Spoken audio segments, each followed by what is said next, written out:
ऐसे जब 20 साल पहले मैं खड़ा हुआ था ऐसे किसी ऑफिस में जाके, तो मुझसे पूछा गया था कि क्या है। किसी डायरेक्टर के असिस्टेंट ने पूछा था क्या है। मैंने कहा एक्टर हैं। बोले दिखने से तो लगते नहीं हो एक्टर हो। तो क्या होता था कि इंडस्ट्री में हमेशा ये चलन था कि एक्टर हीरो जो होता है वो 6 फुट का होता है और गोरा होता है और लंबा चौड़ा बल्ले छल्ले होते हैं। मतलब हम तो बस ऐसे ही चले गए थे, ऐसा समझता था वो। और शिप्रा, मैं आपको यकीन दिलाना चाहता हूं इस चीज का कि मेरे खुद के रिश्तेदारों ने भी, जब मैंने उनसे इच्छा जाहिर की कि मैं एक्टर बनना चाहता हूं, तो उन्होंने भी मुझे डीमोरलाइज किया कि पहले शक्ल तो देख ले अपनी, क्योंकि 5 फुट का छोटा पतला दुबला सा आदमी, काला कलूटा। मुझे खुद को पता नहीं था कि इंडस्ट्री में मेरा क्या हाल होगा, बट एक जिद थी और हजारों लाखों, मतलब सालों साल से इंडस्ट्री में सिर्फ यही चलन था कि एक्टर तो, हीरो तो जो है ऐसा होता है। लेकिन सब ऑड सिचुएशंस के बावजूद भी गए। लेकिन एक चीज मेरे दिमाग में थी कि जो सब कर रहे हैं वो नहीं करना है, तो अलग क्या करूं, अलग क्या होना चाहिए। उसके लिए ट्रेनिंग की जरूरत थी, जो मैंने नेशनल स्कूल ऑफ ड्रामा में आके ट्रेनिंग ली। 3 साल मैंने एक्टिंग की पढ़ाई की वहां पे, और अपनी एक क्राफ्ट के बारे में समझा कि एक्चुअली इस पर्सनैलिटी में अगर मैं लोगों को इम्प्रेस करना चाहता हूं, उसके लिए एजुकेशन की बहुत ज़रूरत है। या जो भी आप काम कर रहे हो उसमें क्राफ्ट, उसका एक्सपर्ट होना बहुत ज़रूरी होता है। ऐसे ही हवा में नहीं कि जैसे पहले होता था, अरे यार तो बहुत खूबसूरत दिखता है, फिल्मों में जाके काम करना शुरू कर दे। ऐसा नहीं, किसी चीज़ को बारीकी से जानना, उसके लिए ट्रेनिंग की, एक्सपर्ट्स की, एक्सपीरियंस की ज़रूरत होती है। तो मैंने ट्रेनिंग ली नेशनल स्कूल ऑफ ड्रामा से, और 2000 में मैं पहुंच गया मुंबई। मुंबई पहुंचने के बाद जब हम किसी ऑफिस में जाते थे, आई थिंक उससे पहले चलन नहीं था बिल्कुल भी। हम लोग गए, जैसे मैंने बताया कि ऑफिस में खड़े हो के, भाई हम एक्टर हैं, काम दोगे क्या? तो बोले पहले हुलिया तो देख अपना तू। तो ये हर बार सुनने के लिए मिलता था, और वो बात भी सही थी, क्योंकि उससे पहले कभी कोई आपने देखा नहीं होगा कोई इतना बड़ा, कोई इतनी सी पर्सनैलिटी का 5 फुट 6 इंच का आदमी, पतला दुबला सा मरियल सा, कि कभी ये इस तरह के लोग एक्टर भी बन सकते हैं, हीरो भी बन सकते हैं, स्टार भी बन सकते हैं। ऐसा चलन था ही नहीं। मैं कॉन्फिडेंट था बिकॉज ऑफ माई ट्रेनिंग। मैंने ट्रेनिंग ली थी और अपनी क्राफ्ट के बारे में बहुत अच्छे से जानता था मैं, और उस चीज का सिर्फ कॉन्फिडेंस था मुझे कि आज नहीं तो कल, कल नहीं तो परसों, या 10 साल या 20 साल या 30 साल के बाद नंबर जरूर आएगा मेरा। मैंने कभी भी अपने को टारगेट नहीं दिया मैंने कि अगर 2 साल ट्राई करके देखता हूं, उसमें अगर हो गया तो ठीक है, वरना कोई दूसरा फील्ड अपना लूंगा। ऐसा कभी नहीं। जिस चीज का पैशन होता है, जज्बा होता है, अगर आप दिल से चाह लो ना, तो पूरी दुनिया झुक जाती है उसके ऊपर। उसको पूरा करने के लिए पूरी कायनात एक हो जाती है कि इस आदमी की जिद के लिए, इस आदमी की जिद के आगे झुकना पड़ेगा, और पूरी दुनिया झुकती है आपकी जिद के आगे। लेकिन आपको जिद्दी होना पड़ता है, आपको बहुत सारे सेक्रीफाइस भी करने पड़ते हैं, क्योंकि ये आपने चाहा है। परीक्षा देनी पड़ती है आपको, जितना बड़ा इम्तिहान होगा उतनी बड़ी परीक्षा भी देनी पड़ेगी। आसान काम नहीं है। छोटे छोटे टारगेट बनाएंगे तो छोटों में निपटारा हो जाएगा। हमेशा अपने आप को टारगेट बढ़ा दो। तो उसके लिए हमेशा अपने आप को अनकंफर्ट जोन में डालो, कि जो इम्पॉसिबल है उसको पॉसिबल करने की शिद्दत, पैशन आपके अंदर होना चाहिए, वो हो जाता है। आज जो दुनिया में इतने सारे एक्सपेरिमेंट हुए हैं, ये सिर्फ इसी बिना पे हुए हैं, पागलपन के जरिए ही हुए हैं ये सारे एक्सपेरिमेंट। एक मैंने कहीं सुना था कि जब आप एक्सपेरिमेंट करते हैं तो फेलियर भी होते हैं, कई बार फेलियर होते हैं। कोई एक एक्सपेरिमेंट करने के लिए, कोई एक चीज करने के लिए बहुत बार हमने भी झेला है, बहुत बार फेलियर हुए हम लोग। लेकिन एटलीस्ट हमें इतने सारे फेलियर होने से इतने तरीके पता चले कि इन तरीकों से सक्सेस नहीं मिल सकती। फॉर एग्जाम्पल, एडिसन ने जब बल्ब का आविष्कार किया तो 100 बार एक्सपेरिमेंट किए अपनी जिंदगी में। 100 बार एक्सपेरिमेंट करने के बाद जब उसको पता चला कि अरे फॉर्मूला तो ये था बल्ब बनाने का, तो एटलीस्ट उसको ये, उसके साथ साथ उसको ये भी पता चला कि 100 जो तरीके हैं, 100 तरीकों से बल्ब नहीं बनता, ये भी पता चला उन फेलियर्स में उसको।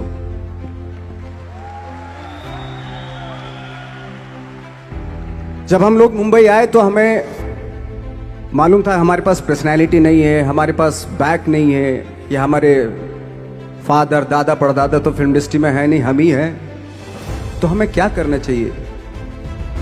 इसलिए लोगों के बीच में घुसे रहते थे, आम लोगों के बीच में घुसे रहते थे, उनका एक्सपीरियंस सुनते थे, उनको ऑब्जर्व करते थे।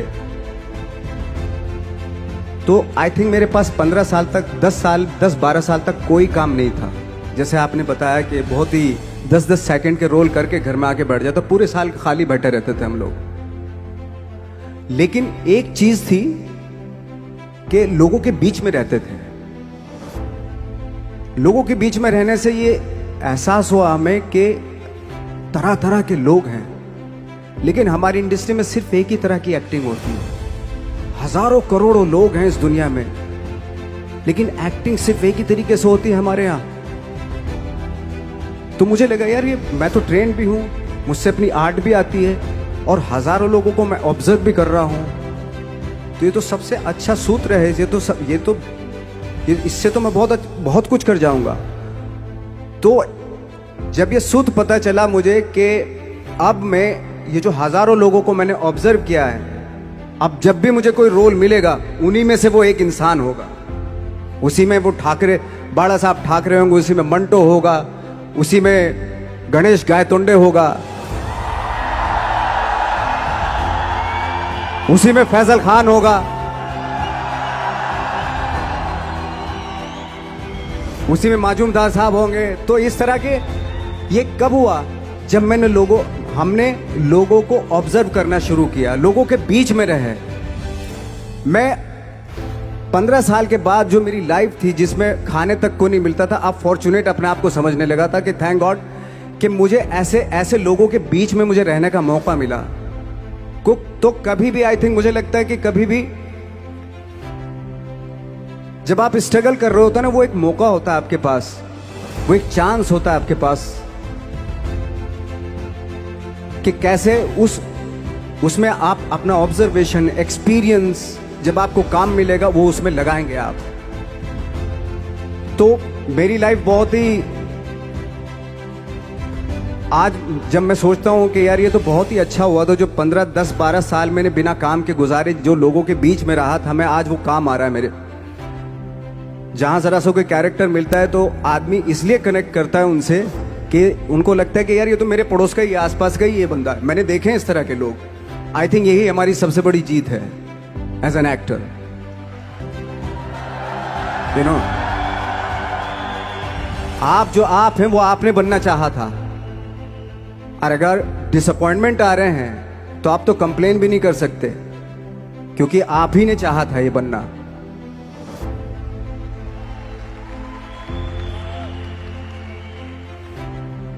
तो बस यही था कि 10-12 साल तक मैंने सोचा था, 10-12 साल जब स्ट्रगल हो गए तो मेरे बहुत ज़्यादा वो भी हुआ कि यार छोड़ के चले जाते हैं, कुछ काम मिल नहीं रहा, क्या हो रहा है, कुछ पता नहीं, आई डोंट नो मिल पाएगा या नहीं मिल पाएगा। फिर ये होता था कि नहीं, मेरी मदर जो है ना एक लेटर लिखती थी मुझे हमेशा। तब मोबाइल नहीं आए थे, पेजर आए थे, तो पेजर यहाँ पे लगा के चलते थे हम लोग। जब उनको मालूम हो जाता था कि भाई बंदा जो है ना थोड़ा सा फ्रस्ट्रेशन में है, डिप्रेशन में है क्योंकि काम नहीं मिल रहा, तो मेरी माँ मुझे एक लेटर लिखती थी। उसमें लिखती थी कि लिखने के बाद एक लास्ट में लिखती थी कि 12 साल में कचरे के दिन भी बदलते हैं, तू तो इंसान है, तेरा दिन भी बदलेगा। तो उन सब चीज़ों को देख के कोई एक शेर, कोई एक कोटेशन, कोई इस तरह की जो मोटिवेट करती है, जो लाइन्स आपको, उनका रहना, उन पे बिलीव करना बहुत ज़रूरी होता है। क्योंकि वही चीज़ आपको मोटिवेट करती हैं आगे बढ़ाने के लिए। और जब खराब वक्त होता है आपको, वो लाइन्स, वो पोएम्स, वो सारी चीज़ें आपको संबल देती हैं, मजबूती देती हैं, ताकत देती हैं। और मैं जिस गांव से आया था, डिस्ट्रिक्ट मुजफ्फरनगर के एक छोटा सा गांव था बुढ़ाना। जब हमने शुरुआत की थी वहां पे, जब मैं था वहां पे लाइट भी नहीं थी।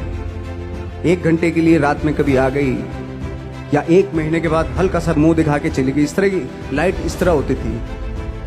वही लैंप में पढ़ना स्टार्ट किया, लैंप। तो छोटे से गांव से आने के बावजूद फिर दिल्ली मतलब छोटा सा, उससे बड़ा शहर भी हमें ऐसा लगता था पता नहीं क्या है, मतलब डर लगता था। मैं जब मुंबई में आया था तो मैं 15 दिन तो घर से बाहर ही नहीं निकला था, क्योंकि इतनी स्पीड देख रहा था मैं कि इतनी स्पीड में तो हम चल ही नहीं पाएंगे। इस शहर के साथ शायद हम कनेक्ट नहीं कर पाएंगे बिल्कुल भी। तो इस तरह के डर थे। लेकिन ऐसी जगह पे आ गए थे कि अब जाना भी मुश्किल था। तो मतलब वापस नहीं जा सकते थे। वापस इसलिए नहीं जा सकते थे कि बहुत सारे डर थे। वापस अगर चले गए तो थिएटर के जो मेरे दोस्त थे वो बोलते, क्यों भाई वापस आ गए तुम भी? जैसे बहुत सारे लोग वापस आ रहे थे, तुम भी वापस आ गए, चलो लग जाओ, ठीक है। गांव में इसलिए नहीं जाता था अपने कि जो पहले ही बोलते थे वो लोग के शक्ल तो देख ले। फिर हार के उनके सामने चला गया तो क्या बोलेंगे वो तो वही बोलेंगे कि हमने तो पहले ही मना किया था कि मत जाओ। क्या सूरज शक्ल थोड़ा ही थी तुम्हारी स्टार बनने की, एक्टर बनने की? तो ये बहुत सारे डर थे जिसकी वजह से मैं अपने ना तो गांव जाता था, ना जहां से ट्रेनिंग ली थी दिल्ली से, ना वहां जाता था। मैंने जो भी है मरना जीना मुंबई में ही होगा। रही बात सक्सेस की, सक्सेस अगर 30 साल बाद भी मिलेगी उसके लिए भी मतलब तैयार रहना चाहिए। सक्सेस की कोई डेट नहीं होती, कोई तारीख नहीं होती, कोई टारगेट नहीं होता कि इतने ही दिनों में मिल जाएगी। इंसान का काम होता है, आई थिंक मुझे लगता है कि मेरे हिसाब से मुझे लगता है कि लाइफ ना हमेशा अपने आप को लाइफ में पुश करते रहो। और पैशन के साथ जिस भी आप काम में हो, जो भी आप काम कर रहे हैं, उसमें पैशन के साथ लगे रहना बहुत जरूरी होता है। क्योंकि पैशन से क्या होता है, जिस भी आप फील्ड में होते हैं उसकी डिटेलिंग्स मिलनी शुरू होती है। जैसे जब आप समंदर में देखते हैं, समंदर की जब गोता मारते हैं, नीचे जाते हैं, तो आपको एक धीरे धीरे बहुत कुछ दिखाई देना शुरू। ऐसी आपका भी फील्ड है, कोई भी हर फील्ड ऐसा ही होता है। उसमें असीम संभावनाएं होती हैं, इतनी पॉसिबिलिटीज होती हैं कि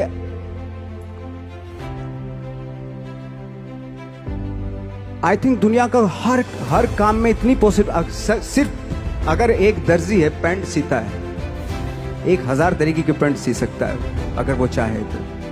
अगर उसने नहीं चाहा तो वो जो ट्रेंड चला रहा है वही सीता जाएगा।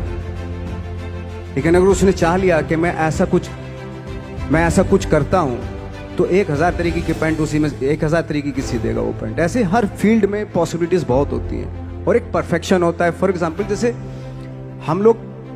हम लोगों ने ट्रेनिंग इसलिए ली कि परफेक्शन आ जाए अपने काम में।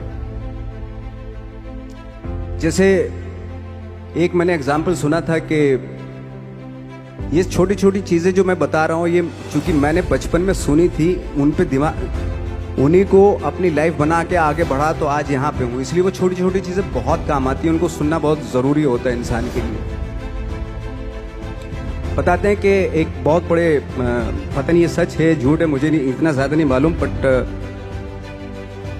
कोई बहुत बड़े इंसान हुए, लेकिन वो पहले मोची थे, जूता सीते थे। लेकिन जूता जहां से सीते थे ना, वहां से कभी फटता नहीं था वो, भले दूसरी जगह फट जाए लेकिन वहां से नहीं फटता था, क्योंकि उसका पैशन था जूता सीना। काम भले ही वो है वो, लेकिन उस काम में भी उनका पैशन है। तो इसी वजह से वो इतने पॉपुलर होते चले गए कि यार जूता फट गया लेकिन सिलवाना वहीं जाके, क्योंकि वहां अगर उन्होंने सी दिया वहां पे, जिंदगी भर वहां से जूता नहीं फटेगा। तो छोटी छोटी चीजों में ये जो परफेक्शन, पैशन, ये सारी चीजें होती है जो आपका आगे बढ़ाती हैं, बहुत आगे ले जाती हैं। लेकिन उसके वही है, कुछ चीज़ों का होना वाकई बहुत ज़रूरी होता है। फिर एक्सपीरियंस आपका, आपकी नॉलेज। जैसे मेरा मानना है कि मैं कभी, मैं आई एम सॉरी टू से, बट मेरा खुद का मानना है कि मैं लक पे बिलीव नहीं करता हूं। मेरे सामने आज तक मेरे सामने लकीली कोई चीज नहीं हुई कि मैं लकीली यहां तक पहुंच गया। आज जो आप प्रोमो देख रहे थे, जो क्लिपिंग्स देख रहे थे मेरी, मैं लकीली नहीं पहुंचा हूं यहां पे। मैंने उसके लिए मेहनत की है, मैंने उसके लिए नॉलेज इकट्ठी की है, मैंने उसके लिए ट्रेनिंग ली है।